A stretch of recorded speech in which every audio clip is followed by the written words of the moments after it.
Well, first of all, I know Portia. She's gonna thrive. You know what I mean? She's gonna continue to thrive and do bigger and better things. Virtual reality. Hi, I'm Danny Murphy. And I'm Evan Real. And this week's episode is putting the throwback in Throwback Thursday because, Evan, we had the amazing opportunity to chat with Chloe from Dance Moms, all about the reunion, all about our graduation from college, which made me personally feel very old, and all about everything going on with her. Oh my God, yes. I feel like of all the interviews we've done recently, you and I were so jazzed to talk to Chloe because you and I are such massive Dance Moms fans. And it was a really interesting time to chat with her, not only because there is a big Dance Moms reunion about to take place on Lifetime, but because, like Dance Moms has re-entered the pop culture zeitgeist thanks to TikTok. There's so much content Ah, coming up on social media. So it's like, it's been so fun as fans to relive those moments. But now we get to hear from the girls themselves to recap those moments and sort of like unpack the emotions behind them. And so we got the chance to do a little bit of that with Chloe. And I feel like we learned a lot about her because she made a really good point that you always heard from the moms on the show, but mhm.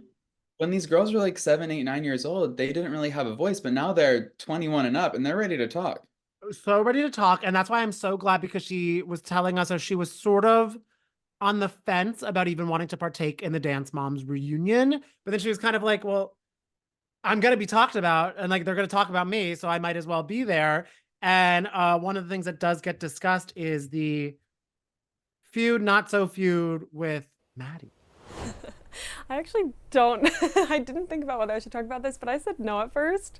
I was like, no, I'm good. I'm just going to do my own thing. Like, it's in the past. And then I was really considering it. And, I kept talking to the producers and everything. And I realized it's something I really wanted to do for myself. It had been such a big part of my childhood. And I felt like, even though I went back later on for later seasons, I can never remember if it was 7 or 8, but I was there at another point. And I still didn't feel like I had a proper goodbye, like a closure. Closing of the chapter. So I wanted to go back, show my gratitude for everything Dance Moms has given me, and kind of reminisce on the good times and the bad times and everything in between, and then move on. Yeah, I love that because I feel it's also such an important thing too. I'm sure you're realizing as you grow up, like the say you now have in your own life. Right. And the fact that if you didn't go to it, you'd be like, oh, people could be talking about me Yes. without me there. Yeah, exactly. Because of course they're going to talk about who's not present. I mean, the girls and I didn't really want to talk about who, like, because we all had our choices for participating or not participating. Yeah. But I just wanted to be there because, well, another point I didn't realize until we were there is when we were on the show, when I was on the show as a young kid, we didn't really talk or have a voice. We were just there dancing. So it was really interesting and fascinating to go back and actually get to speak our mind and have opinions and voice them and just be heard, like completely unlike when we were children. Yeah, I mean that's such a good point because for me it was so interesting to hear you unpack your feelings around this, manufactured rivalry between you and Maddie that was unfortunately cast on you by Abby, possibly the producers. You didn't want any part of it, so it was like very it was eye-opening to hear you sort of unfurl your emotions around it. What was it like for you to discuss that, kind of like for the first time on camera? And did you learn anything, or maybe like have any like self-revelations about the situation in the process of filming the reunion and talking through it? Yeah, I think I did have a lot of revelations while I was sitting there. I mean, I'd always been grateful for my experience on the show, exactly as it happened. Like, my sister looked at me one day, she was like, I wish I could take away that whole experience from you. She makes me teary-eyed because she's my best friend and she's the sweetest ever. But I actually disagreed and I was like, no, I am so grateful that I experienced the show exactly as I did because it's made me into who I am. And maybe if I didn't have, you know, if I wasn't kind of painted as the underdog and, was up against a lot of obstacles, I might not be like as hardworking as I am or etc. So I'm so, even though it was manufactured, and I really dive into this on the reunion, and even though I believe it was unnecessary because I think, natural competition blooms at dance competitions. That's kind of the whole point of them. It was nice to kind of always be on the edge of my seat and not always kind of just sitting back and taking it as I was pushing myself and making sure I was doing the best I could do. Yeah, and how has that kind of impacted how you have been like navigating your life since then? Because you said it kind of made you feel like I'm always the hardworking underdog, because even right now, you're in New York for a few days, you're going home to graduate, you're having all these plans, like you're like 5 steps ahead of everything. Do you feel a lot of that came from how you watched yourself back on the show? Oh, definitely, yeah. I think every part of who I am today is because of that experience. I mean, my whole life, but a big part of it is Dance Moms and what I went through. And one thing I'm really grateful for, having experienced what I experienced on the show, is I feel really empathetic towards other people. Like I'm really empathetic towards other people. I'm always really aware of their emotions and how they're feeling and just checking in on people. And I don't know, just, kind of being very observant of the world around me. So that's one thing I feel I really took away from the show. Yeah, that's so interesting. You were saying like you were painted as the underdog, and I know for a lot of viewers that really endeared you to the audience. I know for me, and like we don't like teams, everyone's a star and no one is replaceable. But I will say I was kind of team Chloe and of course Christy back in the day. You know what I mean? Like I'm always rooting for the underdog, so I'm sure maybe that narrative has benefited you in some ways throughout your life. And like you said, it's made you more empathetic towards other people who may be sort of cast in that underdog position. But speaking of Christy, Yeah. when the reunion started and you were explaining that she wasn't going to show up because she was filming something else, my heart sank. I was like, no, no, no, no, no. But then she does make an impact. She makes a little cameo in a FaceTime call, and she kind of shares a really hot take about the reunion that happened before the reunion with Maddie and Kenzie, and her thoughts about Melissa's involvement in it. Do you agree with your mom that Melissa was trying to put a fire blanket over any potential bombs? I think a lot of people who participate in reality shows are pretty aware of their moves, and they're pretty strategic in how they act because of like the repercussions and everything. So I unfortunately, like, I say unfortunately because that's just not maybe it's fortunate, I don't know. That's just not in my nature. I'm just I've that's just not how I behave. But I think some people are a little bit more strategic than others. Yeah, I mean, it was really, honestly, very enlightening to hear Chloe talk about that, especially in the reunion special. Danny and I did get a sneak peek of the reunion special, and Chloe gets a very emotional talking about how the rivalry, this feud between her and Maddie, it was really manufactured by Abby Lee, and it was like sort of cast on these poor girls. They never meant to be in a feud at 8 and 9 years old, but I think it made Chloe particularly emotional because Maddie was always the girl at the top of the pyramid. She was always painted as the underdog. But then she also explained how that has benefited her. And she even said, like, at the end of the day, like, I'm grateful for my experience on Dance Moms as was, because being put in that category, being put in that box, that underdog box, it like only made me a stronger and more resilient person. And also I'm kind of like, I don't think, even if she felt like an underdog here and there, the way that she's like 21, about to publish like a novel, like she's like drafting up a novel, has a dance like competition situation going on with her mom, truly living her full-on best life, which is why I think it is the perfect time, and I feel she kind of agreed with this, that she should re-enter some form of reality television. I mean, I would honestly and obviously love to see that. She said that like after she's gone through so much as a kid on reality TV, like finally she feels in a really strong place as an adult too. I think she said she would kill it on reality TV. Oh yeah. I totally agree. And and I think what really is a testament to her strength and how much, work she's done on herself is that, she and Maddie, they were sort of pitted against each other on the show. But despite all that, they've been able to maintain a friendship. And that is actually kind of discussed on the reunion, because as all Dance Moms fans are aware, there was a Dance Moms reunion before the Lifetime reunion at Maddie and Kenzie Ziegler's house, where all the girls got together. It was a surprise birthday celebration for Paige, and Paige, Brooke, Chloe, they were part of the Lifetime reunion. Maddie and Kenzie did not participate. And so that is discussed during the reunion. And Christy, although she doesn't participate fully in the reunion, she she's there though. Yeah, she makes a FaceTime cameo. And Danny, please like explain her hot take about the situation. Oh, I love because the people, they just kind of like boop booped. She had 35 seconds max, but this FaceTime, like it let you realize like, oh, so much can be said in so little time. And she kind of said that little get together was sort of a fire blanket to put out all the drama that they were going to be discussing, because it was like right before the actual Lifetime reunion where she was just like, oh, they are calculated. They know what they're doing. They want to butter up everybody. So they come to the reunion like, oh no, we all get along. We actually just saw them. Yada, yada, yada, yada, yada. And to Chloe's point, she was like, a lot of people are calculated on reality TV and in life. Like Chloe kind of looked at it very astoundingly, but she was like, we do also talk. Like we all, like, it's not like the most crazy. Right, like Chloe was and always has been like ever the diplomat. So her answer was very diplomatic. Christy, and this is why we love her, has a less diplomatic approach to I don't know Christy's zodiac sign, her astro sign. Do you know what? She's a Pisces, which is really interesting to me. I mean, it kind of makes sense because Pisces are very emotional, and Christy certainly expresses her emotions very fiercely. Loud and proud.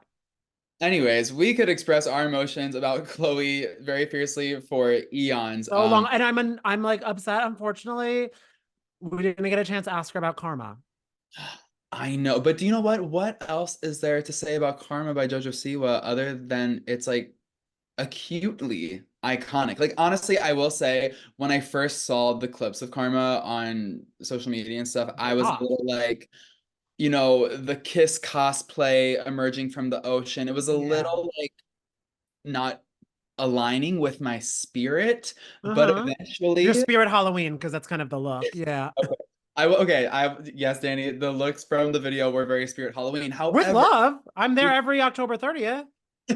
And so aside from the spirit Halloween of it all, like you really just can't deny a bop. Like a bop is a bop is a bop. And it to me, it is a bop. I love Karma in all its forms. The JoJo version, the Britt Smith version. I would have loved to hear the Miley version. And do you want maybe the Chloe version next?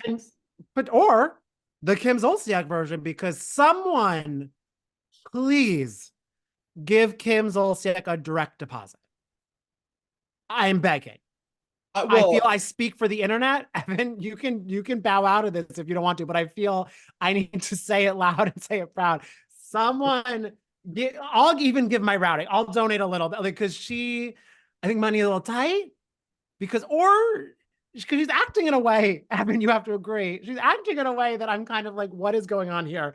Even Ariana is like, Ariana, what are you doing here? To her mom. You guys, I had about a damn heart attack when I went on my Instagram. I physically don't have any fucking words. Yes, it is clear that Kim Z is in need of some funds right now because the clickbait is getting absolutely. And I hope she's not doing it just for the love of the game. Right.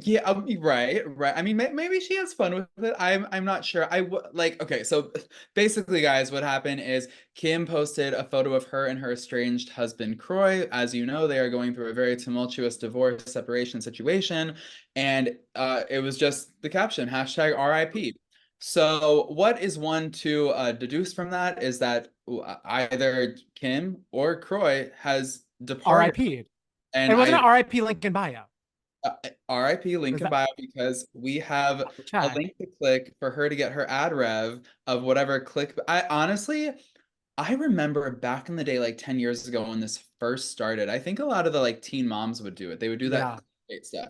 And I used to buy into it. I'm like, oh my God, RIP, what's going on? Ooh. Like who died this time? Rip me out the plastic, yeah. And so I used to click on these websites, and I think there was this one website, I think it was called like celebbuzz.com or something that it used to link back to was. I don't know where things are linking back to these days because we got too many like scams and Oh, I'm not. phishing situation. I do not want my identity stolen because I needed to confirm who RIP'd out of Kim and Kroy. And that's why I'm grateful for Ariana Biermann, who was like, what is happening here? So she was able to give us the actual tea that we needed from this entire situation. But it is a thing that a lot of mainly reality stars, but sometimes just stars do when they are, looking, it was just tax season, you gotta owe a lot of like bills are piling up. You know what I mean? If I was presented the opportunity, maybe I would too, Right. Like a check is a check is a check. And are we going to say no to a check? I mean, I don't think, like you mentioned, Danny, that Kim is in any in the position position.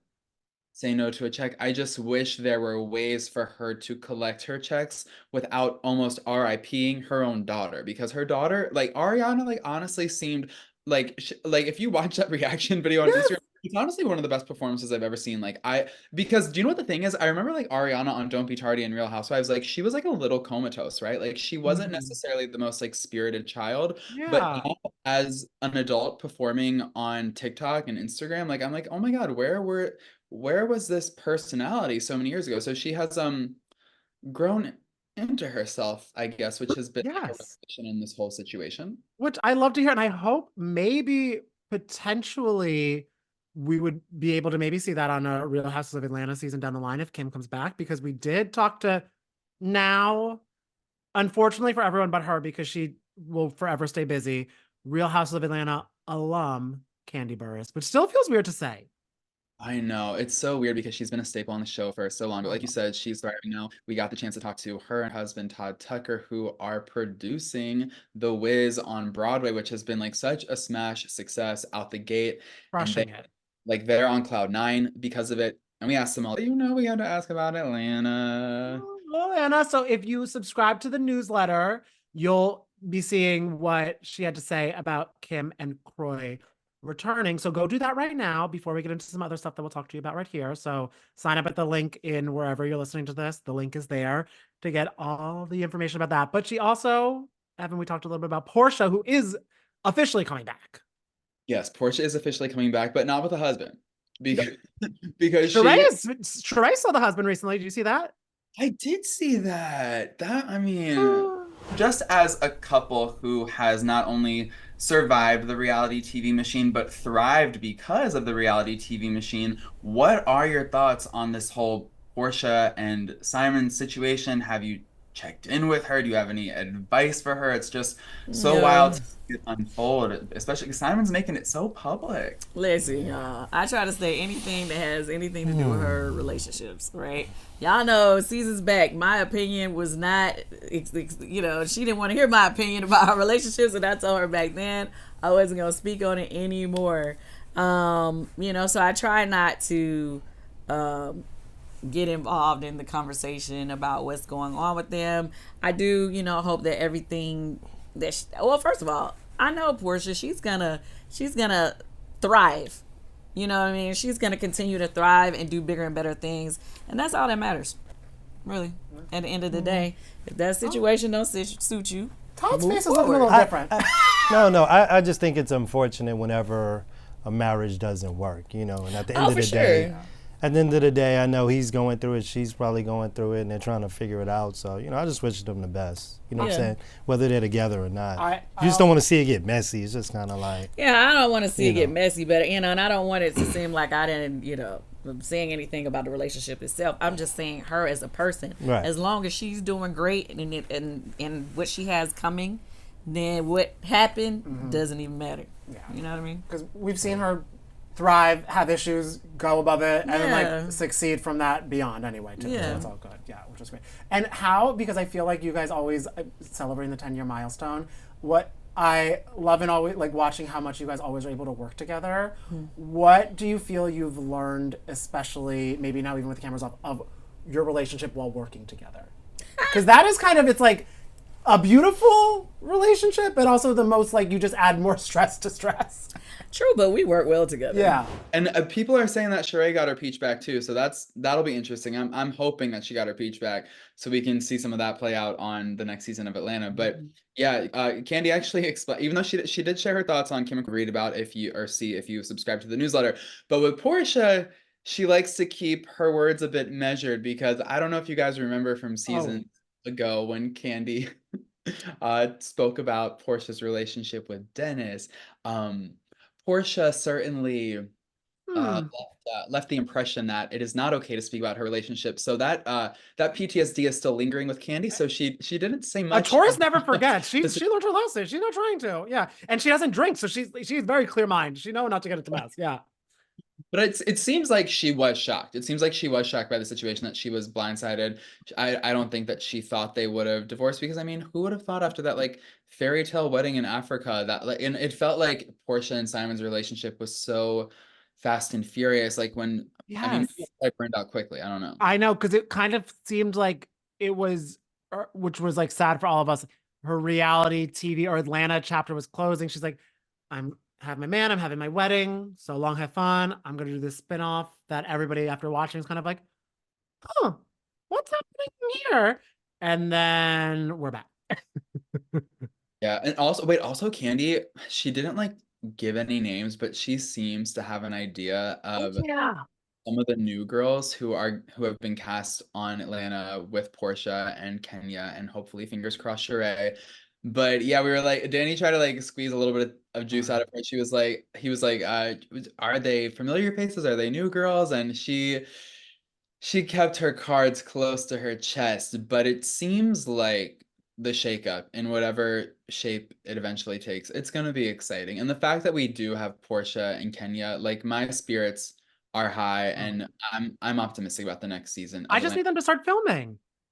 Filming, feuding, like whatever, because like, I mean, when Portia and Kenya, I do love a girl power moment. We love it when the girls get along, but we also love it when some shade is thrown between those two shade assassins. Come on. Because that's the thing where they both know they're good at, they can give and take back to each other. So it's like truly watching like experts in the field, giving it their all. Yeah, like that's the thing. Like, if anyone is to go up against the other, like they truly have met their match. Yes. I mean, the star power alone between those two, it reminds me of the star power that we're going to be seeing May 16th. And there's a few tickets left. So hopefully y'all are running right now to get those tickets, if you haven't already, to our live show at Chelsea Table and Stage with Evan, some of our favorites. Oh my God, yes, so many of our favorites. We got Dorinda Medley, Roni OG, Icon. We have West and Jesse from Summer House, Jasmine and Bria from Summer House Martha's Vineyard, and they're getting a reunion now. I'm so excited.